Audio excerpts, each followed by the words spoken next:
संतों ने कहा कि यह जौहर आप पी रहे हैं, तो जौहर जब खाएंगे तो मरेंगे, और जो मरेगा वो फिर जन्म लेगा, यही कर्म लगा हुआ है।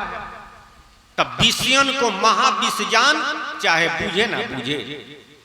जाकी पूंजी श्वास है रे, छिन आवे छिन जावे। आयु बीत गई बहुतेरी, थोड़ी ना ही बचावे। करहूं सत्संगत में ज्ञान, चाहे बुझे ना बुझे। अल्लाह को जाते श्मशान, चाहे सूझे ना सूझे। हमारी आपकी सबकी आयु श्वास पर है। भगवान के तरफ से सबको श्वास गिन करके मिला हुआ है। इस एक श्वास का कीमत 3 लोक से ज्यादा बतलाया गया है। ऐसे महंगे मोल का एक श्वास जो जाए, 3 लोक नहीं पट करे काहे धूरी मिलाए। कबीर साहब जी कहे कि कहता हूं कहीं जात हूं बजा बजा के ढोल, श्वासा खाली जाता है 3 लोक का मोल। 3 लोक से भी ज्यादा कीमत एगो श्वास का है। मरते समय एक श्वास बढ़ नहीं सकता है। इसी श्वास के ऊपर हमारा और आपका आयु है। साहब जी कहे कि जगतवा से जालो ये भाई, तू हीरा रतन गंवाई। जा रहे हो लेकिन गंवा कर जा रहे हो। 2 चीज गंवा कर जा रहे हैं, हीरा और रतन। जगतवा से जालो ये भाई, तू हीरा रतन गंवाई। हीरा रतन जतन करी राख, ताला चाबी लगाई। एक दिन जौहरी संत ही है, तो तोहार हीरा महंग बिकाई। जगतवा से जालो ये भाई, तू हीरा रतन गंवाई। अरे दुनिया के लोग जा रहे हो, गंवा कर जा रहे हो, गंवाइए मत, इसको बचाइए। किस तरह से बचाएंगे? ताला चाबी लगाई। जो आप ख्याल संसार में किए हैं, विषय में किए हैं, इधर से ताला चाबी लगा दीजिए। एक दिन जौहरी संत ही है। हीरा का कीमत तो जौहरी नु लगाएगा, दूसरा कौन लगाएगा? उसी तरह से आध्यात्मिक शब्द का कीमत कोई संत लगाता है। तो जिस दिन संत मिलते हैं, जिस दिन पारखी मिलते हैं, उस दिन इसका कीमत लगेगा। वास्तव में इस श्वास का कीमत कोई पारखी संत ही लगाता है। तो यह कितना महंग बिकाएगा? मान लिया जाए कि एक हीरा का कीमत 1 लाख है। अब मौड़ी का कीमत कितना है? मौड़ी का कीमत कोई लगाएगा? वो अनमोल है, वह अनमोल है। तो राम नाम मणि है। हीरा का तो कीमतो है, लेकिन मौड़ी का कीमत तो नहीं लगेगा। तो 1 लाख का हीरा दे करके अब बदले में 1 मौड़ी मिलेगा। जब जौहरी मिलेगा, इसका कीमत लगाएगा, तो एगो हीरा के बदला में एगो मौड़ी कहेगा कि लीजिए। तो कितना फायदा में हम रहेंगे? यानी 1 श्वास देने के बाद बदला में एगो राम नाम। राम नाम बड़ी है। राम नाम बड़ी दीप धरू, जी है दे हरिद्वार। तुलसी भीतर बाहरो, जो चाहती उजियार। तुलसीदास जी कहे कि राम नाम बड़ी है। राम नाम रतन धन, सब रत्नन के खान। परखन वाला जौहरी, जो है चतुर सुजान। राम नाम कौन मणि है? अरे पारस मणि, कौस्तुभ मणि, नील मणि, कई तरह का मणि है। राम नाम चिंता मणि सुंदर, बसहि गरुण जाके उर अंतर। राम नाम चिंता मणि है, जो चिंता करेंगे वही प्राप्त होगा। सूरदास जी ने कहा कि संसार का चिंतन क्यों करता है? चिंता छूटे चिंता मणि पहचाने। संसार का चिंता तब तक नहीं छूटेगा जब तक चिंता मणि नहीं पहचाने। चिंतामणि राम नाम है। जो राम नाम पहचान लिया तो संसार का चिंता छूट जाता है, राम नाम की चिंता लग जाती है तो संसार का काम बिगड़ता नहीं है, संसार का भी काम बनता है। अरे राम नाम से क्या नहीं होगा, राम नाम से क्या नहीं होगा। एक कथा, एक व्यक्ति थे, उनका नाम था मलुक चौधरी। तो जमींदार थे। कबीर साहब जी के समय की बात है। कबीर साहब जी के एक शिष्य थे किसी गांव में। तो कबीर साहब एक दिन पहुंचे अपने शिष्य के यहाँ, तो काफी आदर के साथ बैठाया और कहा कि सरकार 2-4-5 दिन रहिए यहीं पर कि सेवा का मौका मिले।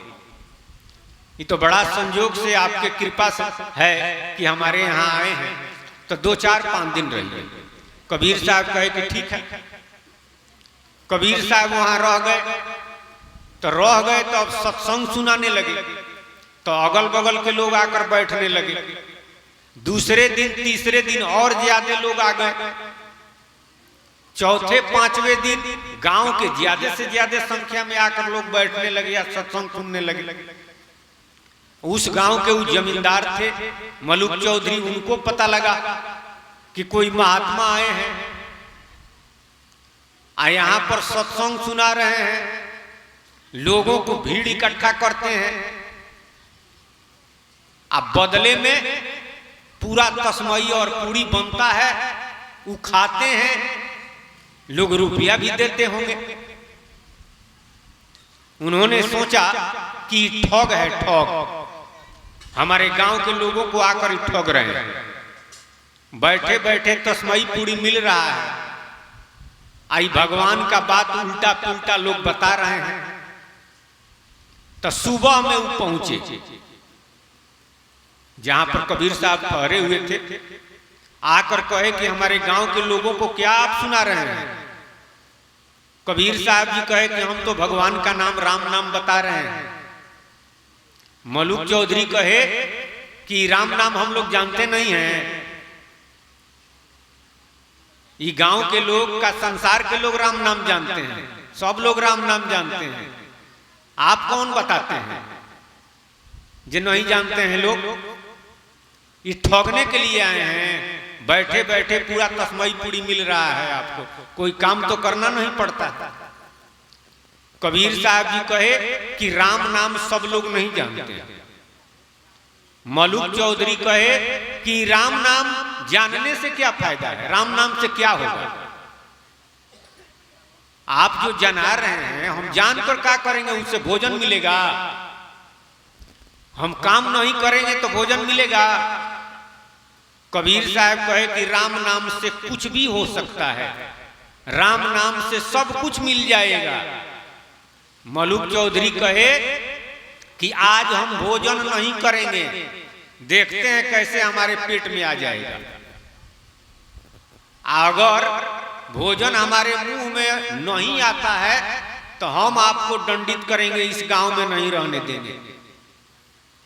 अब जिनके यहाँ कबीर साहब आए थे, जमींदार लोगों की चलती थी पहले, अब वो डेरा गए। अगल बगल के लोग जो सत्संग सुनने के लिए आए थे वो लोग भी डेरा गए कि पता नहीं जमींदार साहब क्या करेंगे। कबीर साहब कहे कि कोई बात नहीं है, आप जिस तरह से चाहें परीक्षा ले सकते हैं। मलुक चौधरी कहे कि हम दूसरा परीक्षा नहीं लेंगे, हम यही देखेंगे कि हमारे मुंह में भोजन आता है कि नहीं, हम आज अपने खाएंगे नहीं। कबीर साहब कहे, वो तो प्रसन्न रहते थे, हंसते थे। कबीर साहब हंस रहे थे, कहे कि कोई बात नहीं है, आप मत खाइए, लेकिन भगवान की अगर मर्जी हो जाएगी तो आपको खाना ही पड़ेगा।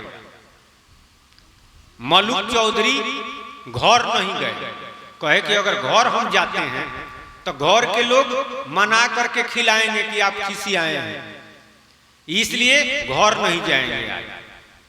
फिर सोचे कि गांव में अगर रहते हैं तो घर के लोग आकर के लगे हठ करने लगेंगे कि खाइए, तो गांव छोड़ देते हैं।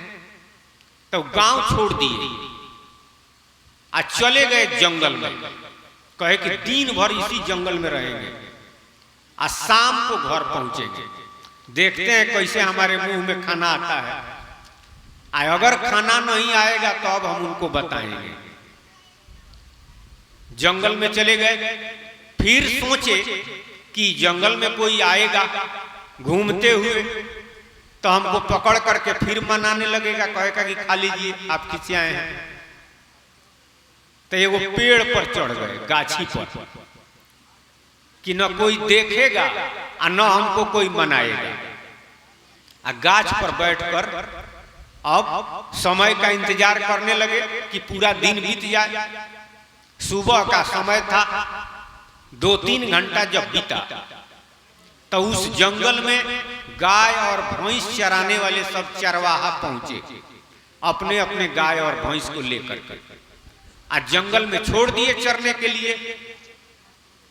आज जिस पेड़ पर मलुक चौधरी बैठे थे उसी पेड़ के नीचे सारे चरवाहा एकत्रित हो गए।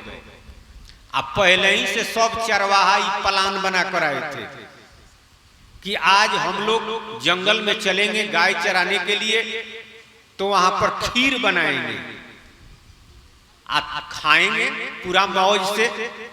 सारा सामान चरवाहा सब लेकर आए थे। अरे आगी दूध तो मान लीजिए कि गाय सब थी तो दूध दूहना ही नहीं, दूध खोजना ही नहीं था, चावल वगैरह सब लेकर आए थे। वहां पर चूल्हा बना दिए सब, आज जंगल में से लकड़ी तोड़ करके आग जला दिए। अब बर्तन सब लेकर आए थे, उस बर्तन में दूध डाल करके या खीर लगे बनाने सब। आ ऊपर पेड़ पर मलुक चौधरी बैठे हैं, आ नीचे ही सब खीर बना रहा है। तो 15-20 के संख्या में चरवाहा थे, तो काफी ज्यादा खीर बन रहा था बड़का बर्तन में। खीर जब तैयार हुआ तब चरवाहा सब देखते हैं कि पश्चिम दिशा से कुछ आदमी आ रहे हैं घोड़ा पर। आदमी नहीं दिखाई दे रहे थे, गर्दा उड़ रहा था। तो ये सब समझ गए कि घोड़ा पर कोई आदमी आ रहा है, एक दो नहीं बहुत संख्या में लोग हैं, तो अब ये तो गर्दा उड़ रहा है। तो घोड़ा पर उस समय और जंगल के रास्ता से चरवाहा सब विचार किए कि दुइये को बात हो सकता है, या तो राजा की सवारी आ रही होगी, उसमें हाथी घोड़ा ज्यादा रहते हैं, और नहीं तो डाकू सब आ रहे होंगे। तो राजा के सामने भी कोई नहीं आता था। राजतंत्र में राजा से इतना डर था कि लोग सामने नहीं आना चाहते थे। चरवाहा ने सोचा कि अगर राजा होंगे तो भी रहना यहाँ ठीक नहीं है, न जाने राजा के खुशी में तो लक्ष्मी हाजिर है, लेकिन नाराजगी में फांसी के फंदा मिलता है। अगर कहीं डाकू होंगे तो वो डर है, वो सब आएगा और मारेगा, खीर सब छीन कर खा जाएगा। खीर खा जाएगा तो कोई बात नहीं है, लेकिन मारेगा सब। इसलिए ये छोड़ करके यहां से हम लोग भाग चले। तो सारे चरवाहा खीर वहीं पर छोड़कर भाग गए, क्योंकि अब गर्दा नजदीक दिखाई देने लगा। सारे चरवाहा जब भाग गए तो संयोग से सब डाकुए थे, घोड़ा पर चढ़कर आ रहे थे। उस जंगल में लकड़ी जल रहा है, खीर का बर्तन रखा हुआ है, उसमें खीर तैयार है लगभग। डाकुओं ने देखा कि इस सुनसान जंगल में भाई खीर कहां से, बनाने वाले का पता नहीं है, लकड़ी जल रहा है। डाकू सब रुक गए। उसमें का जो सरदार था वो कहा कि लगता है कि कोई भेदिया है जो हम लोगों के बारे में जान गया है कि इसी रास्ता से ही सब आएंगे। तो आग ही आकर के वो खीर बनाकर रख दिया है। इसमें जहर मिला दिया होगा कि हम लोग जब आएंगे या खीर देखेंगे आ खाएंगे तो मर जाएंगे। यही हमको लगता है। तो डाकुओं का सरदार कहा कि एक काम करो, खीर बनाने वाला निश्चित रूप से कहीं अगल बगल छिपा होगा, खोजो उसको, ढूंढो। अब सारे डाकू खोजने लगे। संजोग से एक डाकू का नजर ऊपर गया, तो मलुक चौधरी तो गछिए पर बैठे हुए थे ऊपर चढ़ के कि भाई हम भोजन नहीं करेंगे आज।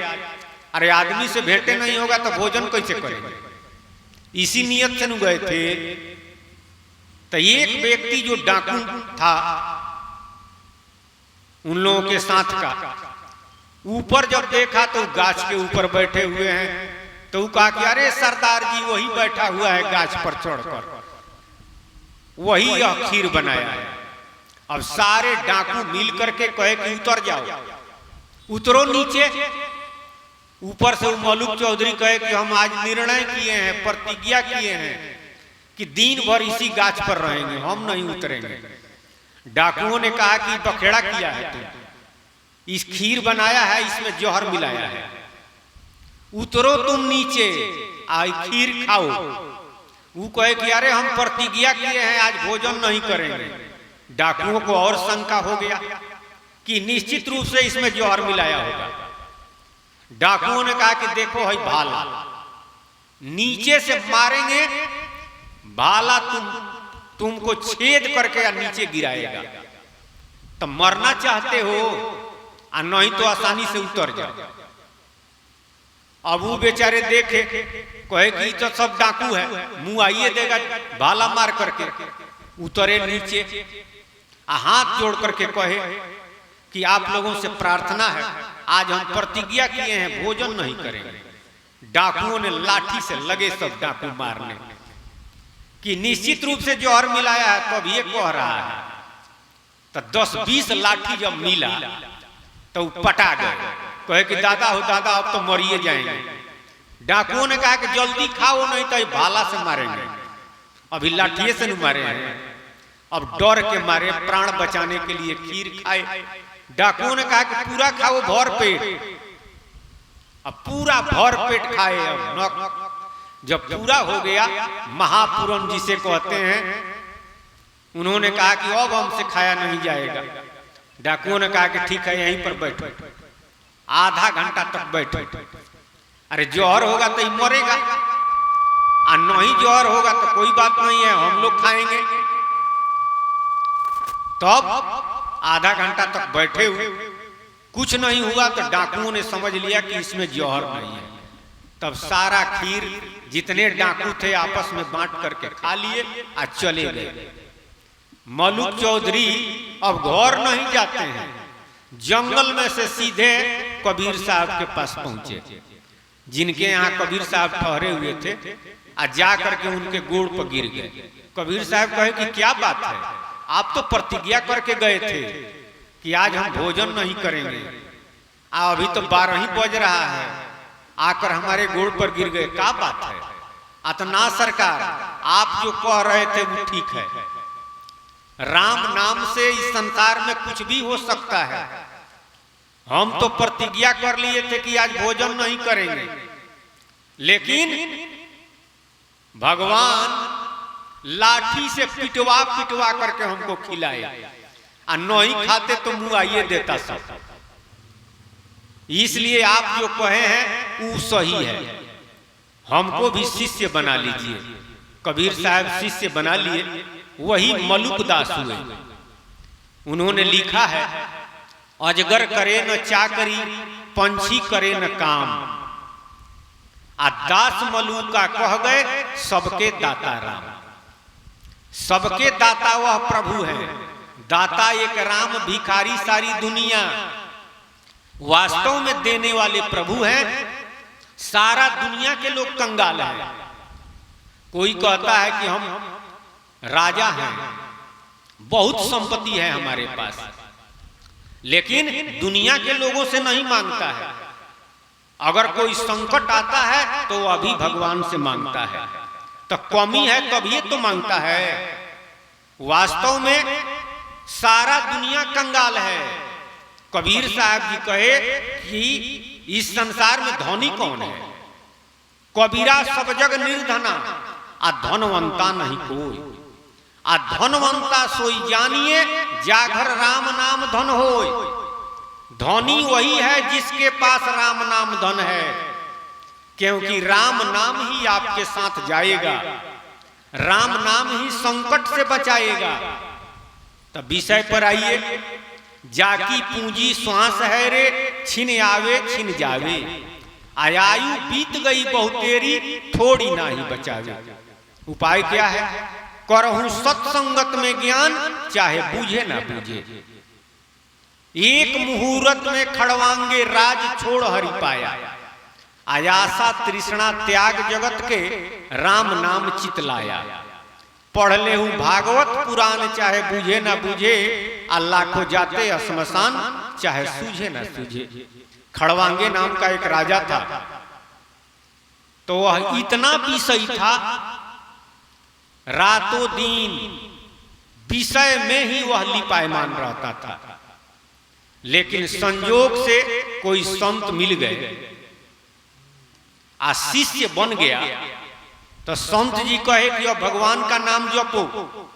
वो कहा कि सरकार, हमारी प्रवृत्ति बन गई है, अगर हमको विषय से निकाल कर भगवान के नाम में लगाइएगा तो हम मर जाएंगे। संत जी कहे कि धीरे धीरे निकलो। वो कहा कि बताइए कि हम कितना दिन तक जिएंगे? संत जी बता दिए। तो वो कहा कि सरकार, 2-3 महीना पहले आकर हमको बता दीजिएगा, हम लग जाएंगे राम नाम में। खैर यहाँ गुरु की महिमा है। 3 महीना पहले संत जी आए आ कहे कि अब 3 महीना बाकी है। कहा कि सरकार तनी अभी बहुत दिन है, और ही कम समय रहे तब आइए। तब संत जी 3 दिन बाकी था तब आए। कहे कि 3 दिन बाकी है। कहा कि सरकार अभी तो 3 दिन है, और ही कम समय रहे तब आइए। तो जब 3 घंटा बाकी था तो संत जी आकर कहे कि अब 3 घंटा बाकी है। महाराज जी सतराम बाबा लिखते हैं, आशा तृष्णा छाड़ जगत के, राम नाम चित लाया। संसार का आशा तृष्णा सब छोड़ दिया, आ ख्याल राम नाम में लगा दिया। अंते जामति सागति, अंत में हमारी सूरत जहां लगती है वही गति होती है।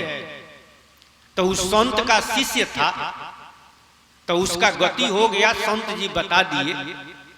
लेकिन जो लोग संत के शिष्य नहीं है, वे लोग इस भेद को नहीं जानेंगे, नहीं जान सकते हैं, क्योंकि यह भेद कोई संत ही जानता है। वही महाराज जी कहते हैं कि पढ़ ले हूं भागवत पुराण। भागवत पुराण में कथा आया है, वह भगवान को प्राप्त हुआ, वह भगवान को प्राप्त हुआ, भगवान के लोक में गया। तो कहने का मतलब है कि सार सत्संग है, और सत्संग संतों के माध्यम से मिलता है। तो 2 गो उपाय है। सत्संग करिए, संतों के सानिध्य में रह करके प्रभु के बारे में, नाम के बारे में जानिए, क्योंकि जाने बिनु होई न प्रतीति, आ बिनु प्रतीत होई न प्रीति, आ प्रीत बिना न भक्ति दृढ़ाई, आ जिमी खगेश जल की चिकनाई। जब जानेंगे तो विश्वास होगा, जब विश्वास होगा तो प्रेम होगा, जब प्रेम होगा तो भक्ति में दृढ़ता आएगी, और जब भक्ति में दृढ़ता आएगी तब तो प्रभु से मिलन होगा। आ जब प्रभु से मिलन होगा तो सन्मुख हो ही जीव मोहि जबहि, तो जन्म कोटि अघनाश ही तबहि। जब यह भगवान के सन्मुख जीव होता है तो करोड़ों जन्म के अघ को, पाप को भगवान नाश कर देते हैं। यह निर्मल हो जाता है, क्योंकि बंधन पाप भी है और पुण्य भी है। पाप और पुण्य दोनों बंधन है।